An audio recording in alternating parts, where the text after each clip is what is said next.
Like my phone is being difficult today. We are going over Genesis chapter 33.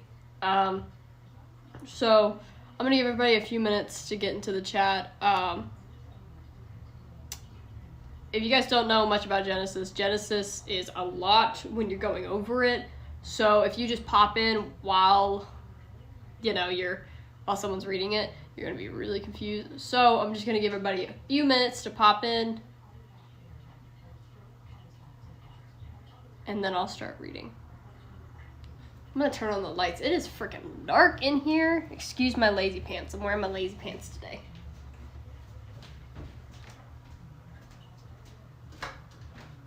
I didn't turn on the lights, did I? No, I did not.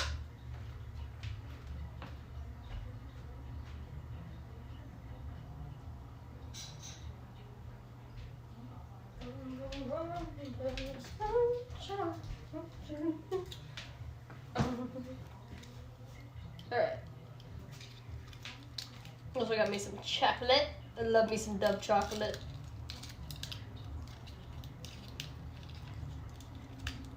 Alright.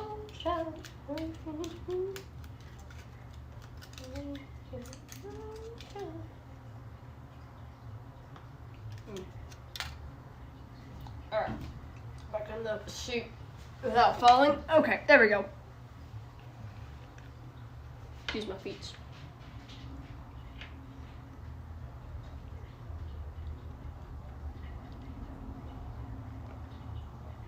I love dark chocolate. That's my favorite chocolate. What's your favorite chocolate?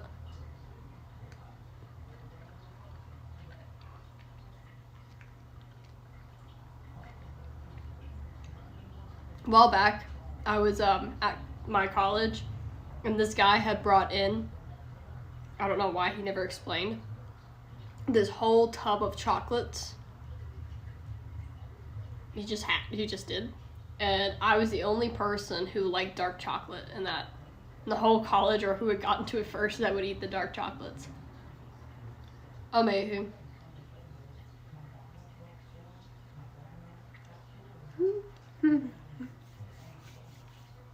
Just remember eating some chocolate.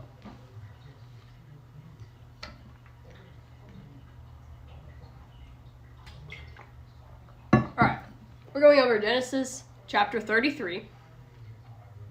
Just a little context, excuse me. This is about Jacob and his brother. Jacob and his brother did not like each other. They were not fond of each other. They were sons of, make sure I get this right. They were sons of, I'm pretty sure it was Isaac. Yes, they were sons of Isaac. And Isaac was Isaac's favorite son was Jacob's brother Ezu. I can't say his name. That was his favorite son. And Isaac's wife's favorite child was Jacob. So they had a favoritism.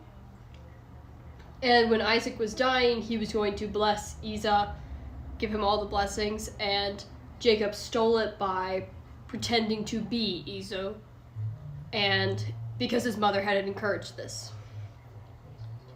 And one night, his mother heard him Esau saying that he was going to kill Jacob for stealing it all. So she told Jacob to run. So Jacob did. So this is just a little backstory on who we're reading about, Jacob and Esau, the brothers. This is when they reunite together.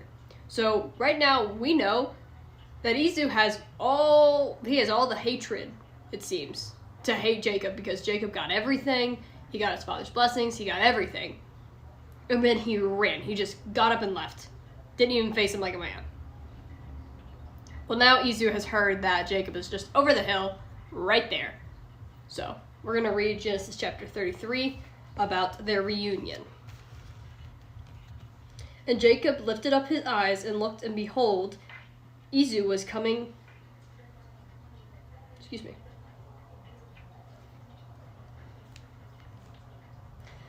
And look, and behold, Esau was coming, and 400 men with him. So he divided the children among Leah and Rachel and the two female servants, and he put the servants with their children in front and then Leah with her children, and Rachel and Joseph last of all.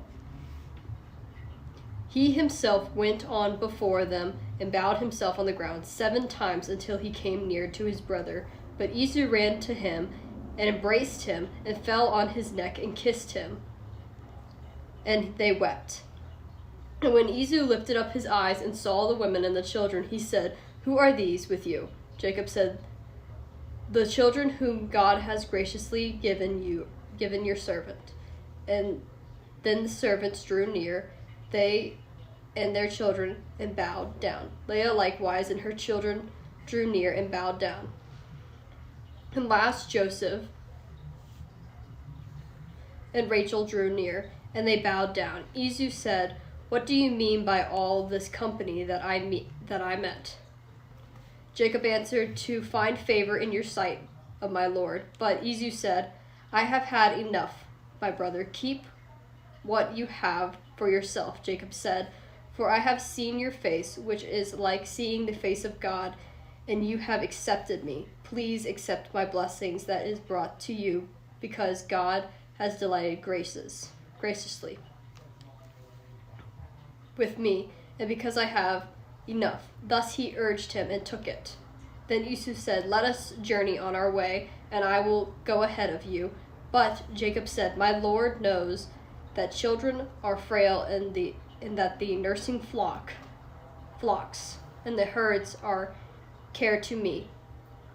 If they are driven hard for one day, all the flock will die. Let my Lord pass ahead of his servants, and I will lead on slowly at the pace of the livestock that are ahead of me, and at the pace of the children, until I come to my Lord in Seirah."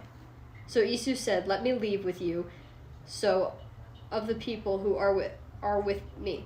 But he said, "What needs is there? Let me find favor in the sight of my Lord." So Esau returned that day on his way to Seirah. But Jacob journeyed to Succoth, and built himself a house and made booths for his livestock. Therefore the name of the place is called Suhutha. I think that's what it's called. And Jacob came safely to the city of Shechem, which is the land of Canaan. On his way from Padan Aram, and he camped before the city.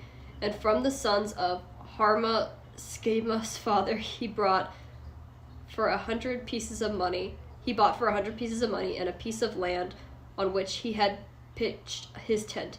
There he extracted an altar, and he called it El Alcho Israel. I think that's how he called it. But this is one of my favorite stories from Genesis, because Isu, I don't know how to say his brother's name. When he last saw Jacob, he had anger. He had so much anger, and the first thing he does is he embraces him and he kisses his brother. That's the first thing he does. And that's what I love about that. And then he encourages brother, like, "Okay, hey, let's journey together, and let's go together. We've been away from each other for so long, let's keep going." But of course they go the distance, or they go separate ways. Excuse me. Oh my gosh, I can't talk. It's one of my favorite chapters of Genesis. I like them coming together. And I think there is a chapter, I'm not going to read it. Yes, Jacob fears Esau, Genesis 32. I recommend you read it. It talks about how scared Jacob is to face his brother, and his preparation of what he does to prepare for his brother's coming. But just to see, you build up like this whole expectation of he's gonna like challenge him to a duel, or he's gonna beat him up, or he's just gonna hurt him. But really, he's just, okay, I'm just happy to see that you're okay. I'm just happy to see my brother's okay is just really sweet. I really like this chapter. It's one of my personal favorite chapters. And I feel like it is the first I could be wrong, the first showing of forgiveness in the Bible. Now, I know it doesn't personally say that he forgave him, but just the fact that he runs up and embraces him, says, oh my gosh, you're okay, feels like he has forgiven his brother. That's all I've really got at the moment. But I really like this part of the Bible, this chapter. Let's see what we're going over tomorrow. We are going over Matthew chapter 5, the Sermon on the Mount. That's a good one. If you have recommendations or one that you'd like, please tell me. Find a way to communicate that to me. I have a week for any recommendations in here. So if you have something that you want, go for it. Shoot. Fire. So, love to hear it. And as always, how we end it. Who is your favorite Greek mythology character? As always, mine is the Minotaur. It's always going to be the Minotaur. He's always awesome.